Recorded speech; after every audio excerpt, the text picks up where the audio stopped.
guys, Kevin the Comic Doctor. Oh, sorry, Kevin the Trading Card Doctor here for a PSA unboxing of trading cards. That's right, guys. It's Tuesday night. Usually I come on here and I show off some, slabs that have come back from CGC or PSA. I did a comic book unboxing a couple of days ago. If you missed it, you can go back and watch it on the rewind. But today we're going to focus on trading cards. So if you are a trading card fan, whether you like your sports cards, hockey cards, baseball cards, etc., or if you're more into the gaming cards like Pokemon or Yu-Gi-Oh!, you've come to the right place. Hit that subscribe button, hit that like button, and guys, you know what? I'm kind of a comic book aficionado. I happily and say that about myself. But when it comes to trading cards, I'm still learning, my friends. And so I brought someone on today to help us out as we go through all these trading cards. And guys, I've got probably about 100 or more trading cards. We're probably not going to do them all tonight, but I brought on the show tonight a good friend of mine, a friend of the shop. If I get his mic turned on here for some reason, his mic can't unmute your guest because they chose to mute themselves. You got to unmute your button there. Okay, I think he's good. And here he is, Travis. Hello, Mr. Kevin. Thanks for having me. Oh, no, thank you so much for coming on here. I knew that I wanted to do an unboxing, and I said, I need to bring a guru. I need to bring somebody on here who knows their stuff when it comes to trading cards, and you came to mind. I appreciate that. Pokemon, let's just get it started. Love that stuff. So a little bit about me. I've been coming to Kevin for a long time. He's helped me with a lot of my comic books, my giant size, my Hulk 181. Thank you, Kev. I appreciate that. But childhood-wise, I've been growing up with Yu-Gi-Oh! Pokemon cards, but in the last few years, Pokemon has just been taking a crazy boom. I don't know what's been going on, but the market, people, you've seen people at Costco, they're going crazy. They're trying to get these different sets, blooming waters, they call it. People just don't know what to do. Things are just not able to stay on the shelves anymore. So, and it's unfortunate because, it might sound funny or a little contradictory, but, Pokemon is a kid's game, and there's lots of big people and adults that are really into the hobby, that are really going hard with it. And we can see that because over 100 cards have been sent out, and Kevin invited me on the show to kind of go through it and see which cards kind of show that value. So I would love to take a look at them today, kind of go. I have my app right beside me to kind of check some of those values and get some insight of where they were. So whenever you're ready, Kev, I can give you some insight. That's cool. Now, some of these are yours. Guys, when I set up with PSA to do comic books and magazines, they also offered the ability to send out cards as well, too. And I wasn't going to do it at first. And it was Travis who was like, oh, you got to do the cards. You got to do the cards. So I was apprehensive only because when it comes to Pokemon and these newer cards, again, guys, I'm an old fart. It's not really my bag. But I'm learning a lot about them as I go. And again, I've got a great guy like Travis to tap on the shoulder when I do have questions. And so Chad's here. Chad says, are any of those mine, Kevin? I have no idea, Chad. I have not, by the way, guys, I have not sorted these at all. So I don't know whose cards are who. Travis has some cards in this lot too, probably. And I'm not sure if his are in here, if Chad's are in here, if Adnan's are in here. I've got so many people that wanted me to send cards in for them. I did so, but I'm not sure whose are whose. So maybe you'll recognize some of yours. What I'm going to do is not mix them up. What I mean by I'm going to keep them all in the boxes they arrived in, so I can make sure that all remains easy for me to sort. All right, so here we go. Exactly, mystery box. Paul's card. Speaking of cards, Paul's cards is here. How you doing, Paul? Good to see you. Bad Hombre, unfortunately, no comics tonight. They were 2 days ago, so go check out the video there. Cards only. Here we go. All right. All right, here we go. So let's start off. I'm going to go to full screen. So, and you're free to pipe up when you see something that's really strikes your attention, Travis. By all means, just speak right up. I'll go full screen and I'll zoom in. All right, here we go. It's first one. I need to get a manicure next time. That's all right. That's a big card. I'm just checking it out right now. Right. So there's an app that we use, like in the TCG community, they call it. It's called Collector. Right. There's and it can kind of tell you market comparisons, where the card is right now, where it's trending at, what the graded value is, what the population count is. It's actually pretty cool.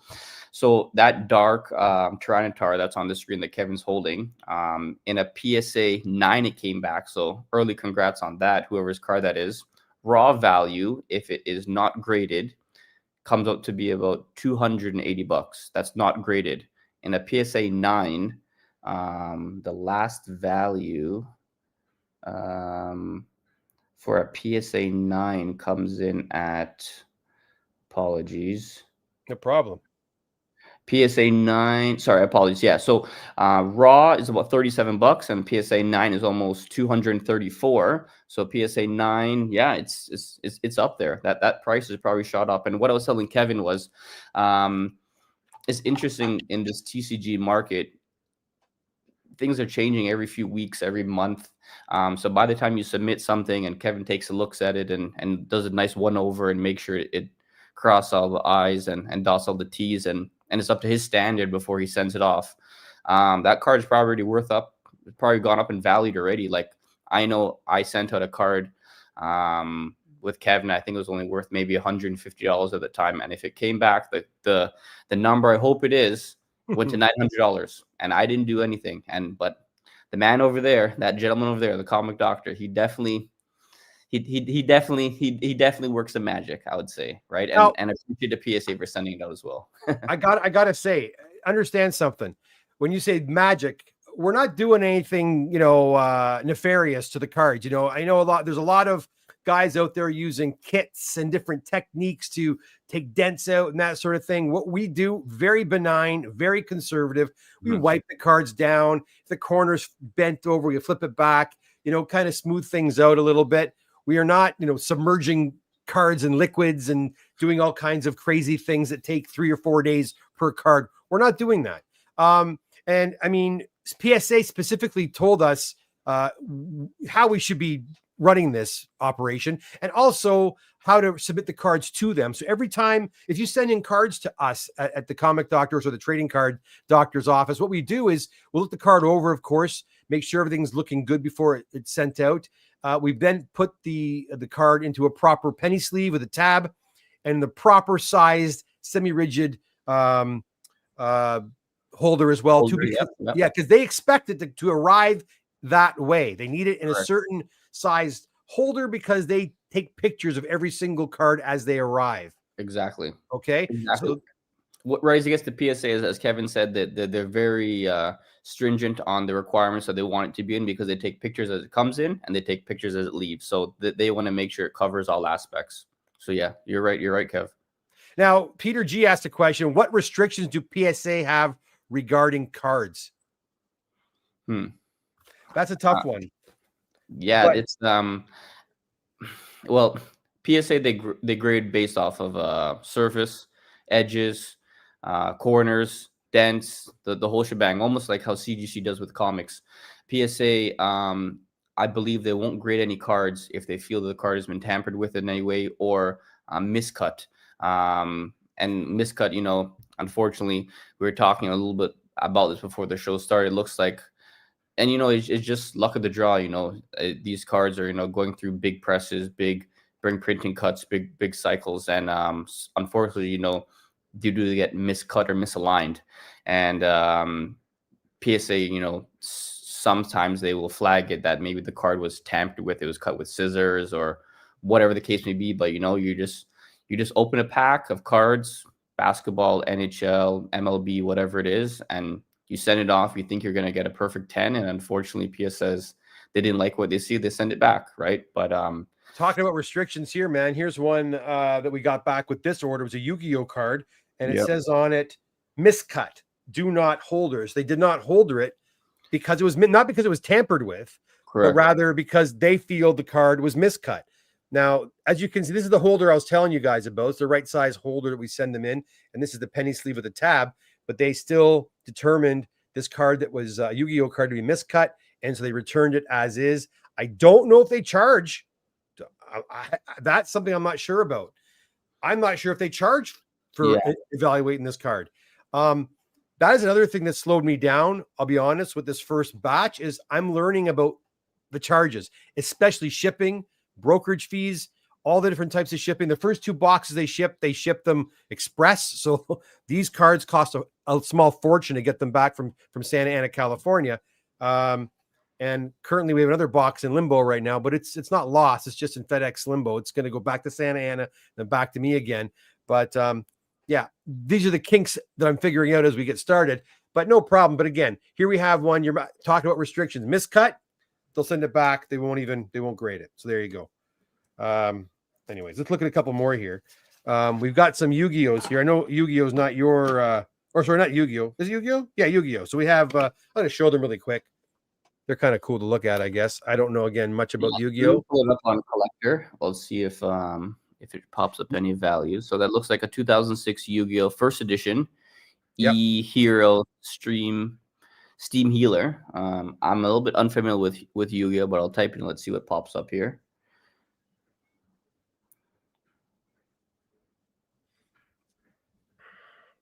And that's a PSA 7 that came back.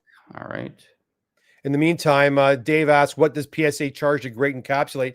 I recommend going over to the PSA website. It's all laid out there, and I'm pretty much charging what they charge. Obviously with the exchange rate. Yeah. Okay, I'm trying to find that card. I think Yu-Gi-Oh's got a whole bunch. If this is the right one, see with Yu-Gi-Oh, there's different variations of the card. So if that is that is a raw card, and what I mean raw is before it's encapsulated. Right. As a raw card, they're saying it's worth about between $13 to $24, and if it came back graded as PSA 10, would be worth $639. But it's only a 7. PSA 7 worth about $18. So really wasn't worth doing. Right. But, sometimes people are grading not just for the monetary value. Maybe it's some from their personal collection. Maybe they really wanted to keep it, because you never know with some of these cards. They do a life cycle and they come back around, and all of a sudden you got the top card and you had no idea, and you just pull out of your collection. So see how it goes. Let's go through a few fast ones here. We've got a bunch of Yu-Gi-Ohs. We got 2003 Yu-Gi-Oh here. I'll do a bunch of them because I got a bunch of Yu-Gi-Ohs. We got a Yu-Gi-Oh here. Then we got another one right here. And a 9 Elemental Hero Bubble Man. And then we have another Yu-Gi-Oh here. The fun part is entering all these things into the PSA database. Oh, boy, is it so much fun. Let me tell you. We'll try this one. We got a 10 here. I'll do a 10 in a second. Here's an 8. And then we got a 9. And I would imagine this came from one card there, that Dark Magician. That's this one? Yeah, I do. I'm not very familiar with Yu-Gi-Oh, but I do know Dark Magician is a very, very popular card. Dark Magician Girl, Dark Magician itself. Let me just pull that up. Let's see. That's from 2002. Sorry, I'm a little slow, you guys. 0 to 1. It's a pretty cool card, though. ATK promo. Okay. There's with Yu-Gi-Oh, as I mentioned, they do a lot of reprints, so it's sometimes the first editions and are a little bit hard to find. But from here, if I got the right one, and I'm not 100%, but just as a graded value in a PSA 9, if this is the right one, and I don't know if I did the right one, could be worth about $2.1K. $2,000. Potentially, yeah. If I'm looking at the right one here, but it looks pretty close to it. And Pokemon, as I mentioned, is more my. We got one here, a blue. Come on, get in there. A Blue Eyes Ultimate Dragon in a 10. Let's take a look here. And I'll answer some questions while you do that. Does PSA pre-screen for grades, Peter asks? Not as far as I know. And someone else, Prime 237, says Dark Magician is awesome, so they must know a thing or two about Yu-Gi-Oh. Arnold knows a thing or two about cards. Even PSA doesn't really know about Yu-Gi-Oh. All right, so that card in front of you there, I was able to pull up that one. It is Blue Eyes Ultimate Dragon.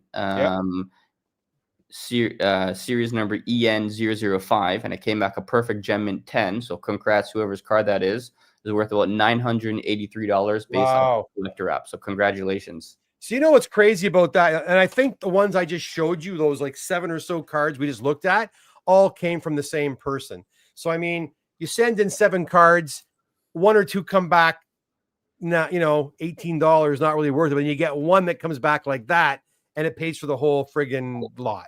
Exactly. Right. So that's kind of neat. Arnold also says here they get reprints and original reprints mixed up all the time. Yeah, for sure. That's not good. Sure. That's not good at all. All right, let's okay, so that's one order. I'm going to put these, like, is there any more in here? No, there's not. So this one box, this box here, and this long box here. I'll show you this one right here. These all came in one box express. These cost me about $250 to ship these back. So that was obviously a mistake. That's a long story. I'm not going to get into it, but they default to international economy, kind of like what CGC does. Even though I requested ground shipping on these, they still sent them international economy. I got to the bottom of that and they fixed it. Unfortunately, when they fixed it, they sent the third box, to my broker instead of to me, and I can't get them. So they're being sent back to Santa Ana, and they'll be rerouted back to me once they get back to California. So but at least they packed them really well, so there should be no issues. Okay. I don't think we're gonna get to the other ones here. These I believe are Pokemon. I believe they are. I'm gonna pull a few out. All right. Oh, some Yu-Gi-Oh as well and Pokemon. So again, what I would recommend, there's too many here to go through. Oh, and Spiro asks, are these prices in USD that you're quoting? They probably are, I would think, eh? Actually, good question, Spiro. So I got, I'll show you guys. So this is the app that I use. I'm just on my iPad right here. So it's named Collector. You can download it free from the App Store if you want, or your phone or Android.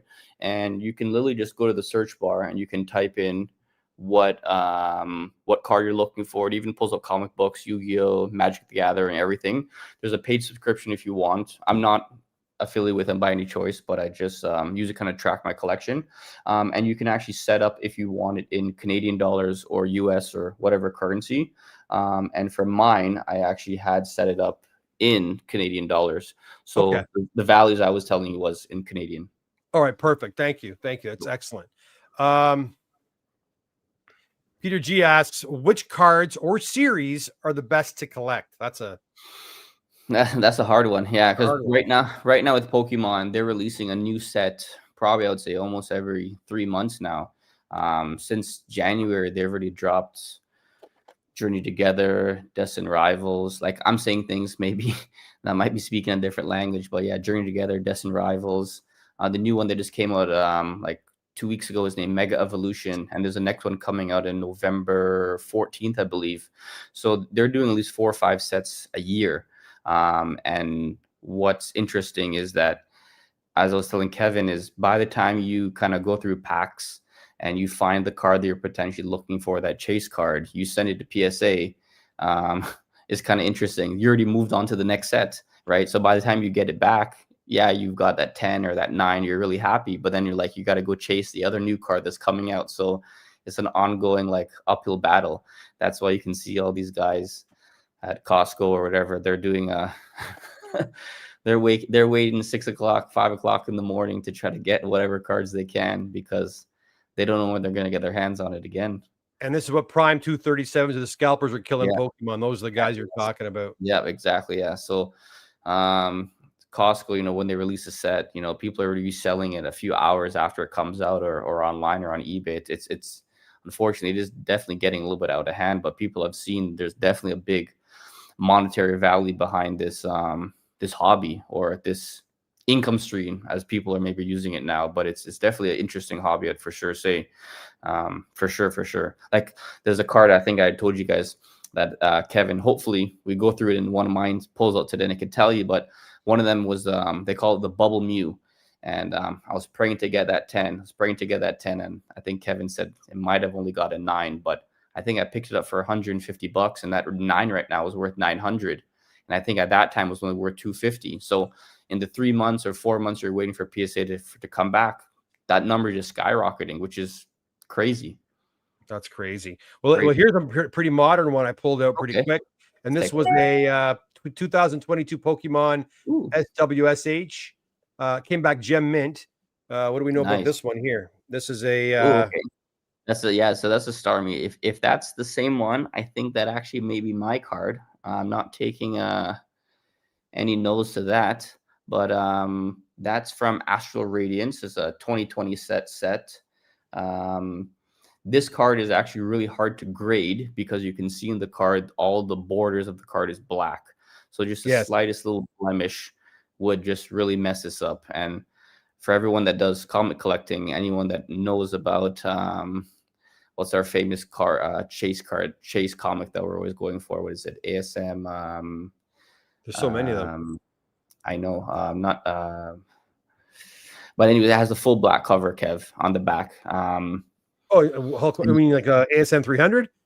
Yes, exactly. ASM 300, full black cover. This is kind of the same thing, but obviously in the Pokemon world, totally different comparison. But I know just that black edge is really hard. Right now, in a graded value in a PSA 10 is worth $546. This is right here. That one right there in your hand. Okay. And if you were to pick it up raw, is anywhere between. So in the last 6 months, based off the collector app, this card has been as low as $63, going all the way up to $150. And a PSA 10 in the last 6 months have slowly risen from $49 all the way to now at $581, which is crazy. It's up and down. It's okay, here we got a Marvel card here. Actually, 1991 a Deadpool card.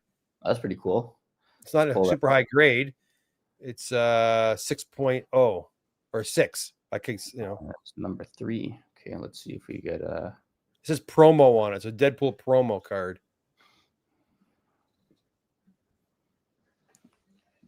I don't see anything on the app, unfortunately. Maybe one of our friends can go onto eBay and have a look. If you're watching, you have eBay up. Have a look, guys. What's the Deadpool 1991 promo 6 PSA 6 going for? Curious. X-Force. Colin, take care, pal. Good seeing you. Thanks for popping by. All right. What else we got here? We got like Lugia, Pokemon Lugia. Oh, Lugia. That's a very good card. Yeah, and it's a first edition. So that's like a Lugia. So like a Charizard is like a very big common card that everyone knows, same as Pikachu and all those ones. But Lugia is also a very big nostalgic card that people was always drawn to. This is from 2000. So whoever had this card, they kept it in pretty good condition to come back at PSA 7. Right. And it's a first edition. So you can kind of know that by, if you look at the card at the bottom left corner, there's a number 1 stamp on it, right where you're, it says, first edition right on it. So PSA is judging this card based off of centering, holograms, everything. And in the Pokemon community, like as Kevin is kind of flicking the card back and forth, that there's something that people look for. It's named a swirl, and it looks like a holographic swirl, and it's right below Lugia's mouth as it's being opened, is swirling back and forth. I don't know if anyone can see it on the camera. I can see it right there. Yeah, exactly right there. Yeah. So from what I'm seeing from this card, the card looks great. The centering is off. The bottom looks a little bit bottom heavy, as they call it, and it's a little bit more heavy on the right side. And what I mean by that is PSA is looking at the centering, the edges, the hologram, the centering, the whole shebang. So let's take a look to see what this card is definitely worth, because this is definitely a nostalgic big card. I don't have one of these myself, but I would love to have one. Now my app doesn't want to work on my iPad, so let me see if I get this to work on on my iPhone. Apologies, you guys. Arnold makes a very good point. Don't forget to have fun collecting at the end of the day, or else it becomes soulless. I totally agree with you. This card itself, wow. And a PSA 10. I know we haven't reached there, but a PSA 10 last sold for $67,000, my friends. Wow. And a PSA 7 is just selling for right now 1.73. So 1,700 Canadian. Yep. And it's a $1,700 card there, guys. Not bad. Just like that. Congrats to whoever pulled up that card and keeping it so nice from 2000. Well, I hope it's your card, Troy. I don't know who's right now, but we're going through them. Okay, here's a 2025 card. Jolteon. Oh, Jolteon, yeah. Jolteon 2025 and a mint 9. So yeah, so that Jolteon card, that's pulled from a set that just came out this year named Prismatic. That's a really popular set. That was really, really hard. They didn't really print too much of that set, so people have been trying to find it. This Jolteon card looks pretty good to me. 9. I don't know why I got a 9. Maybe some edges on the back or something. Can you flip it over for a sec, Kev? Let's take a look. Sure. Kind of curious. Oh yeah, there's a little nick there, right where your finger is on the bottom. I don't know if you the little white nick there, yeah. A little white nick there. That's probably just they're picky. To a 10. Yeah, they're PSA. They're really picky. Great looking card though. All right, there's that one there. What else we got? Come on, get in there. Then we have some more Yu-Gi-Oh. We got Yu-Gi-Oh here. Sorry for the out of focus. And then we got a Pokemon PAF EN 2024 and a 9. Oh, that's the card I was just talking about. The Mew, the EX. Okay. Yeah, so that's the Bubble Mew. That might be yours. That might be mine. Okay, so this card itself is a 2024, like Kevin was saying, is from Paldean. I think it's Paldean Evolved, if I remember correctly, or Paldean Fates. Paldean Fates, and it did come back at 9. I wonder why, but yeah, if this is my card, then yeah, I'm still grateful. But yeah, it's a great card. Pokemon, they put a lot of nicknames behind different cards. So that one they call the Bubble Mew. So it seems from what I've been monitoring is anytime they kind of put a nickname behind a card, that card is definitely going to shoot up in value, or people are going to be looking for it soon. That's a Gloom. It's they call it illustration rare. That's from I would think from Obsidian Flames. That's the name of the set. Let me just pull it up. I can't remember actually. It's a cool looking card. That card, you see, with those silver edges around it, it's really hard to kind of grade it because they're very can get nicked really easily. Mm-hmm. Yeah, so it is from Obsidian Flames. It's from 2024. A PSA 9, unfortunately, is only worth about $40, but a PSA 10 is worth about $390. So wow, big really difference. Up, yeah, for sure. For sure. Let me see what else we got here. Anything? I think I can recognize some old ones. Here's the 2021 Neo Revelation. Okay. Very nice. Okay, so this is a Shining Gyarados. This is a very popular card. So Gyarados itself is a big card. It's a PSA 6, so it's from 2001. This card itself was pretty. People like it because of the artwork. There's like a dragon coming out of the water. And that poor person, whoever's in that little boat there, is just wondering they're at the wrong place at the wrong time. But yeah, so that one, and this is not a. So remember the Lugia card that we had before? Yeah. It had a little 1 at the bottom left corner, or on the bottom left, but right below the hologram. So this is not a first edition. This is what they call either like an unlimited or like a regular card. So if this was a first edition, it would definitely be worth much more. But to me, it looks probably like maybe the grading for this, it looks a little bit top heavy. It looks like it's off center too, though. Exactly, yeah. The yellow looks a little thicker on the top, and then compare from here to here. Yeah, very different. Yeah. So, great card though, at least from 2001. So whoever's card that is, that's a fantastic job. Nice. Okay, we'll keep going here. Here's a Flygon. Flygon near mint 7. A pretty looking card. Okay, so this is from, I think this is from the EX era, and it's an e-reader card. So you can see at the bottom left there, actually at the card, there's like an E with like a hologram on it. Right. And it looks pretty clean to be only a 7 from what I can see from the pictures. But let me pull up this. I just want to make sure I'm getting the right era it's from. with Pokemon, there's so many different releases, as I was mentioning before, and people are always collecting different sets from different eras. Especially the older ones now, we're finding that they're not printing anymore is really going up in value. Well, that's why I'm having such a hard time with so much. Like, how do So I learn about this? yeah. I mean, like, it's there's so many of one card. You know, someone, I think Troy mentioned Charizard. How many Charizard cards are there? You know, Oh, like, there's tons of Charizard cards. There's different each like if there was 5 sets released this year, and each there'd probably be at least maybe 3, 4 different Charizards, and there's a new Charizard that's coming out in November that people are really waiting for, and it's already have a big hype. Like normally these Pokemon cards are releasing in Japan first. right, Japan print quality, like the actual paper quality used, is much better than what we have in North America. So right. Japanese print quality to get a 10 is much easier than an English 10. I know that sounds very strange, but just the quality of the paper that they use is so different. And I guess their quality control of centering and the edges and everything else. So Are far um, better. yeah, far better. So those Japanese values, unfortunately, they don't hold it as much.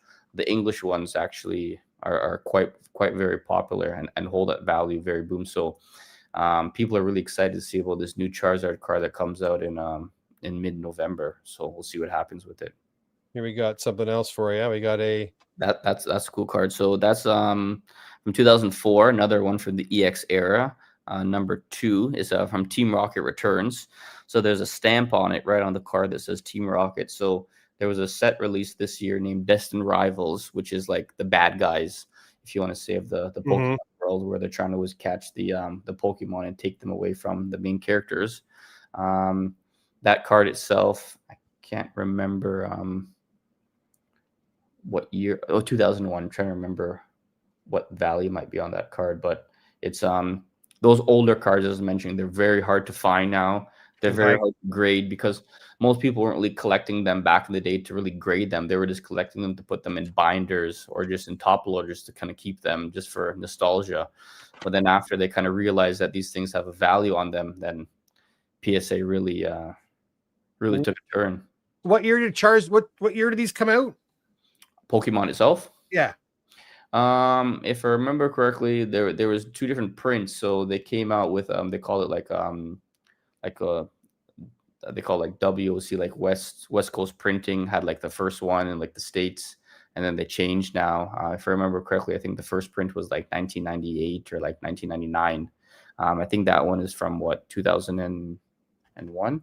Okay, because I got here a Charizard card from Oh, so that to me looks like a pretty big Charizard card. 99. Yeah, so then that would be probably from one of the first sets. So this is the original Charizard card. It's so there's 3 different variations of this one. So there's a Charizard base set, which has like the frame around the holographic. There's no frame; it's just shadowless, they call it. Then you got a Charizard with the number 1, as we've seen before, the first edition, like on that Lugia card earlier. And then this is a Charizard Unlimited. So this is like the OG of Charizards right there. There's different categories of the print, but I mean, definitely this is one of the first ones from back in the day, and that's from 1999. What would that be worth? Let me pull that up because if that's the unlimited base set, just let's say graded in a number 7 we got. Okay. If there's different variations, but a grade 7 right now is going for about $830. Okay. Where a PSA 10 is going for about almost 19,000. Wow, what a jump down, eh? Huge difference, yeah. PSA 9 is about 3.5K, 8 is about 1.1K, and PSA 7 is 834. So as those numbers drop, unfortunately, the price does drop, but surprisingly, over time, it just keeps going up. Now, Peter G made a comment here. He said, is there a huge bubble for these new printings and releases? Should you expect a bust for the values? Yeah. Sorry, excuse me. I was drinking some water, eating some ice there. Cheers. Yeah. Yes, cheers.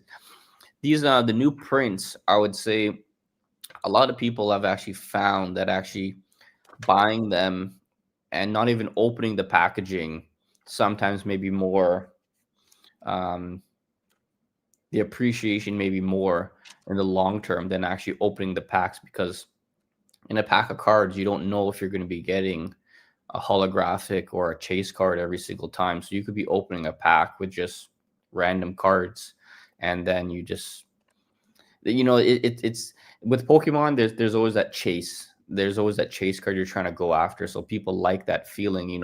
Once they pull it, if they work so hard to find the right packs. Everyone has their little magic or their little dance or their routine that they need to do. Is there a bubble?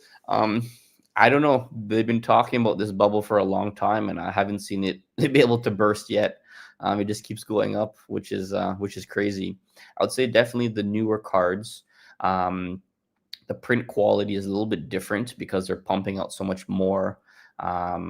I feel, but for a shorter amount of time. I believe with the older set cards, they were pumping a lot as well, but they would keep the print run longer. I'm noticing now that these cards, like a card that was released in January, really popular one that Flareon was from earlier, like the Prismatic, to find it now at any store is very, very challenging. And if you can, they're probably reselling the same pack that was maybe $15 in January for maybe like $45 now a pack. So it's really hard to find that same one, but they're only keeping it for maybe 3-4 months at a time. Unless the set is really, really popular, then they may reprint it again. I think how that value kind of goes up is once they've stopped printing it and they've moved on to a different set, and all those cards come back from PSA or CGC with those 9s or those 10s, then that's when that kind of boom starts to take off for that particular set. And people at the beginning, they always kind of buy high, expecting, they want to get it before, they can get their hands on it. And then it kind of takes a dip. And then no one kind of hears about it for a while, and then it starts to shoot back up. It's very, it's almost strategic. I don't know, in a way. I've been watching it the last few months, and it's always like that. Are you still collecting comics, or you shifted away from comics now into cards exclusively? It's, I still have my giant size, still have my Hulk 181, my ASM 129, fantastic books. I worked really hard to try to get those cards, and Kevin helped me a lot, guiding me along the way. The comics, definitely, I still have a lot of interest in, but I don't know, this Pokemon is burning like a new fire inside. It's like a new chase, right? It's I don't really know if it's about storytelling anymore as comics were. Pokemon, I'd find, is kind of more about the chase and finding that new top card that's coming out and having that FOMO of, missing out that, I wish I really got it. I think that's kind of where it's at. I think comics is a different breed where, it kind of goes back, where it ties in stories or relevant stuff that's happening like in the world. Pokemon, unfortunately, these animated characters, they don't really have any views on anything. They don't speak. They just are there, if you know what I mean. But but they I don't know. They still outperform a lot of stuff. But I definitely have slowed down a lot from comic books, I would say. But I don't know, unless Kevin can convince me to help me with my comics again. Comics are still popular. The dealers are keeping me busy more than the regular people. That's for sure. I believe that. Yeah, for sure. How about these two? Oh, so that's Chansey. Yeah, Chansey is like a nurse Pokemon. Kind of helps other Pokemon when they're sick. So those ones there, those are also from the same era, the 1999, same as the Charizard from before you had showed me. Right. Those Chanseys are kind of hard to find. So whoever got them, congrats to them, or kudos. Nice. Got two of them. One's at 5 and one's at 6. Nice. And then we have another older one here. We got I don't think I showed this one yet. This turtle, Venusaur. Oh, Venusaur. Okay, let's take a look. Nice. So that's probably also from 1999. Yep, exactly. So I'm thinking probably whoever had that Charizard also had that Venusaur, because the big three is the Venusaur, Blastoise, and the Charizard. So hopefully, maybe whoever had that Venusaur and Charizard, I'm guessing they probably had that Chansey too. But that card looks pretty good. I think probably why I got that 8 is because of the centering again. It looks a little bit off center on the front, but the hologram looks pretty great. That's a big card right there. So congrats to whoever had it. That's definitely some Some old OG cards right there. Sweet. Okay, and why don't we do just one more and we'll let you get out of here? I'm having fun. This is pretty cool, you guys. Are you enjoying that? Yeah, definitely. Excellent. All right, How's the chat feeling so far? What's that? I said, how's the chat feeling so far? Chat's feeling all right. We got a few people. We got some more comments here. First edition blue chip is blue chip. First edition is blue chip. Definitely. Typhlosion, nice card. Yeah, from 2000. So from Neo Genesis. This is a popular set that was back. Only a 6 though, man. PSA is growing these cards really hard. There are some scratches on the hologram. There's some scratches on the hollow. Okay, yeah. So the scratches on the hollow, they'll definitely bring it down. But yeah, the centering doesn't look too bad on there. You know, there are techniques of getting rid of that stuff, but again, you're running the risk.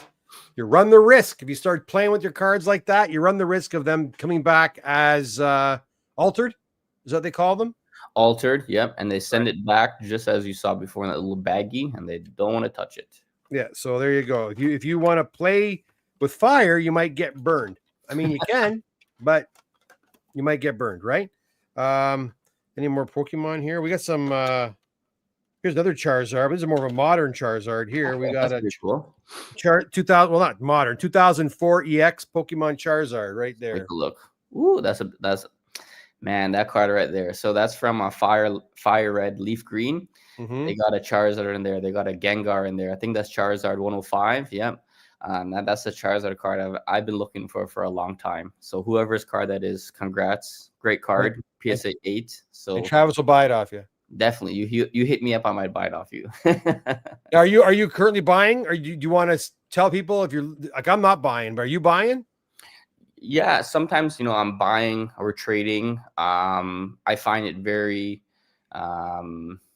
exciting now, especially if I buy the card raw and I send it out to Kevin, and then Kevin sends it back to PSA, and then, you know, getting that excitement to see what it's going to hit, if we were right on judging that value. But yeah, if the card is already graded and ready to go, for sure, if there's and it's the right one, we can definitely do some trades for it.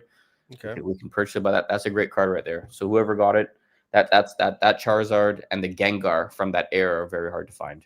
Okay, we got a Gym Heroes Misty's Tentacruel in 2000. Hold on, let me get the full screen going for you there. Boom.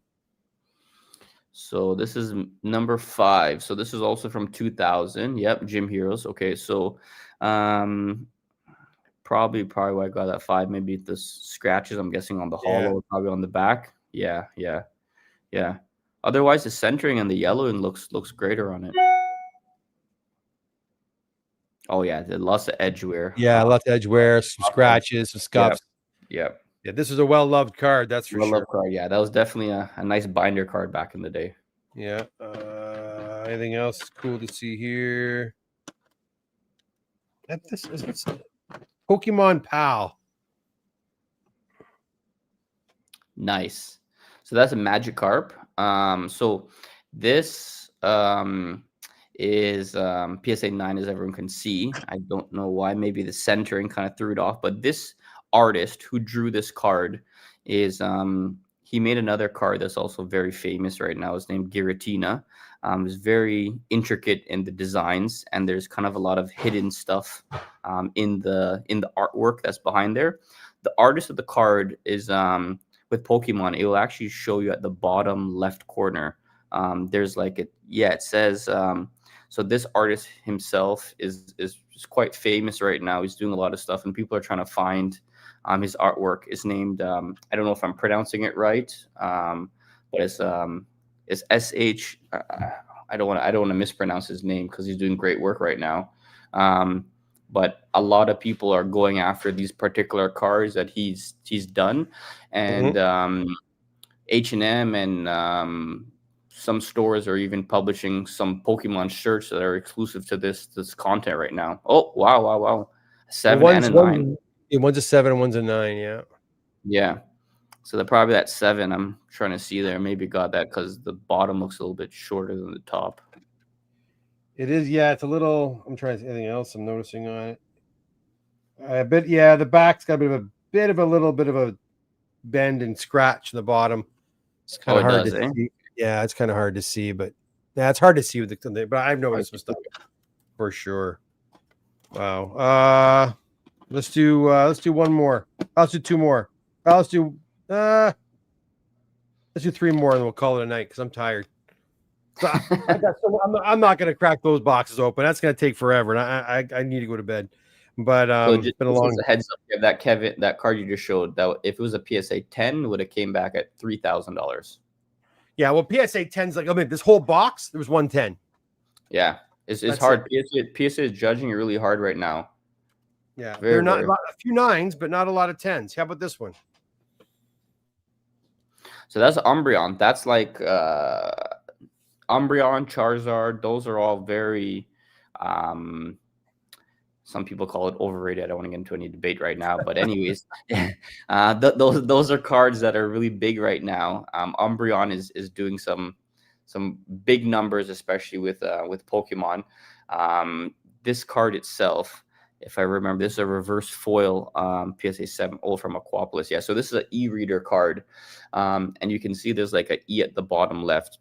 I think when Pokemon and Nintendo had partnered up when they were making the Game Boy, I think you can take the card itself and swipe it through a machine. They call it e-reader card, and it would generate something on your Game Boy or your Pokédex.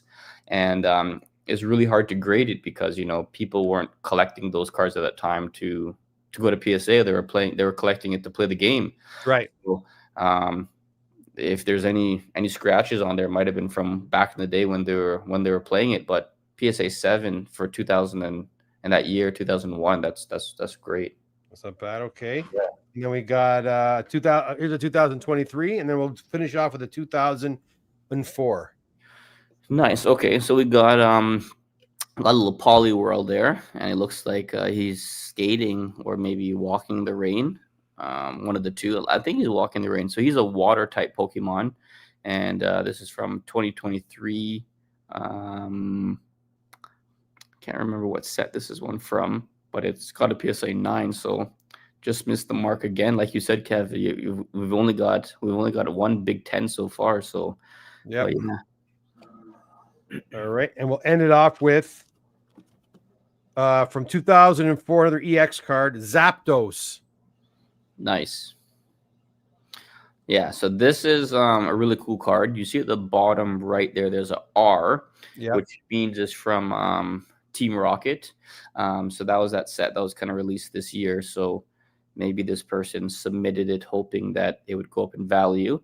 But interesting about this card is PSA actually gave it a half value, which is really, really rare. They only do like PSA 5, PSA 6, PSA 7, but they gave it a PSA 8.5. Right. So it's middle between the 8 and the 9. So it's a big card, but I don't know what that half value might do to it on the grading wise. But it's very rare they gave it that 8.5. I wish they just bumped it to a 9 for that person there. Be done with it, yeah, for sure. Yeah. Guys, that we went through. There was quite a few Yu-Gi-Oh cards there as well. But again, I want to call it quits. It's already been on here for almost an hour. I just want to do a quick review of some of the cards that are coming back. Again, if you have cards that you want to have submitted to PSA for grading, look no further, guys. I've been doing comic book submissions for 15 years. I know the ins and outs of customs and brokerage fees and how to do it right. And I Travis, I kind of look at my service as, I call it like a VIP service. And what I mean by that is, if you do contact me, you usually get a call back. For sure. You're not going to be at the time of the day. It might be 10 o'clock. You're still going to get that call. Yeah, I got to stop doing that, because I do get people contact me on a Sunday at like 10 o'clock at night, and I answer, and I got to stop doing that. But I mean, this is the kind of way I've been running things all these years. But aside from that, I don't wait till I have 1 million cards to ship them out. If I've got like 50 cards, 40 cards, they're going. You know what I mean? I'm not going to hold on. So a lot of guys will wait till they have like 1,000 cards or 500 cards. They can save money on the shipping. I just want to get your cards to PSA as soon as possible.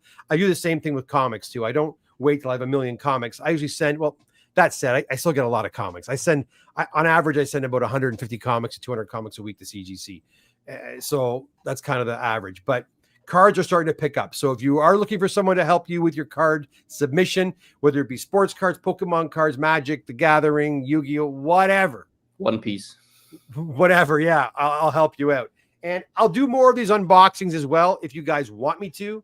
I'll bring Travis back if he'll come back, because Not a problem. Hear, he knows what he's talking about, guys. I mean, all I would have done is this. I would have said, look, here's a 2005 Yu-Gi-Oh! And I would have went, okay, next. I can't really tell you much about it. It's not an ASM 300. It's not a comic book that I can go on and on and on about.